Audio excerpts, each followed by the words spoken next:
அனைவருக்கும் வணக்கம். எதிர்நீச்சல் தொடர்கிறது சீரியலில் இன்றைக்கி எபிசோடில் என்ன நடக்குதுன்னு தான் இந்த வீடியோவில் பார்க்க போகிறோம். எதிர்நீச்சல் தொடர்கிறது சீரியலில் ஆதி குணசேகரன் ஈஸ்வரிக்கு ஏற்பட்ட மெமரி லாஸை பயன்படுத்தி அவரை தாம் பக்கம் எனக்கு அதிகமாக பாசம் காட்டு வராரு. உண்மை தெரியாத ஈஸ்வரியும் அவர் கூட நெருங்கி பழகி வராங்க. இதை பார்த்த தர்ஷினி, ஜனனி, ரேணுகா, நந்தினி எல்லாரும் கோபமாக இருக்காங்க. இதுக்கு நடுவில் ஆதி குணசேகரனுக்கு எதிரான வழக்கு விசாரணைக்கு வர இருக்கு. அவர் வீட்டில் இல்லாத நேரத்தில் வக்கீல் வந்து பேசுகிறாரு. ஈஸ்வரிக்கு பழைய நினைவெல்லாம் இல்லாதனால அவர் குணசேகரனுக்கு ஆதரவாக தான் சாட்சி சொல்ல போகிறாரு அப்படின்னு சொல்கிறாரு. இதை கேட்ட ஜனனி, நாங்களும் போய் சாட்சி சொல்லணுமான்னு கேட்குறாங்க. அதை கேட்ட வக்கீல் அதிர்ச்சி அடைஞ்சு, நான் குடும்ப நலனுக்காக தான் சொன்னேன் அப்படின்னு சொல்லிட்டு அங்கேருந்து கிளம்புறாரு. அதுக்கப்புறம் ஞானம் வீட்டில் இருக்க பெண்கள் கிட்டலாம் குணசேகரனுக்கு ஆதரவாக சாட்சி சொல்கிறாரு.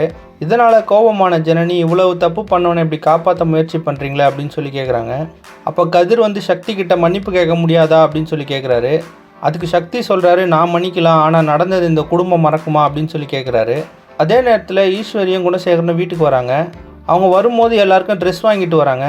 அந்த ட்ரெஸ்ஸை எல்லாருக்கும் கொடுக்கும்போது ஜனனிக்கும் கொடுக்குறாங்க. ஆனால் ஜனனி அதை வாங்க மறுக்கிறாங்க. என்னால் எல்லாத்தையும் மறந்து நடிக்க முடியாது அப்படின்னு சொல்கிறாங்க. அதுக்கு ஈஸ்வரி குழப்பமடைஞ்சு என்ன நடந்துச்சு அப்படின்னு சொல்லி கேட்குறாங்க. இப்போ என்ன கேள்வினா, நடந்த உண்மையெல்லாம் ஜனனி சொல்லுவாங்களா இல்லையா அப்படின்றத அடுத்தடுத்த எபிசோடில் பார்த்து தெரிஞ்சுக்கலாம். இந்த மாதிரி எதிர்நீச்சல் தொடர்கிறது சீரியல் அப்டேட்ஸ்க்கு நம்ம சேனலை சப்ஸ்கிரைப் பண்ணுங்கள். ஃப்ரெண்ட்ஸ் அண்ட் ஃபேமிலிக்கு ஷேர் பண்ணுங்கள். நன்றி.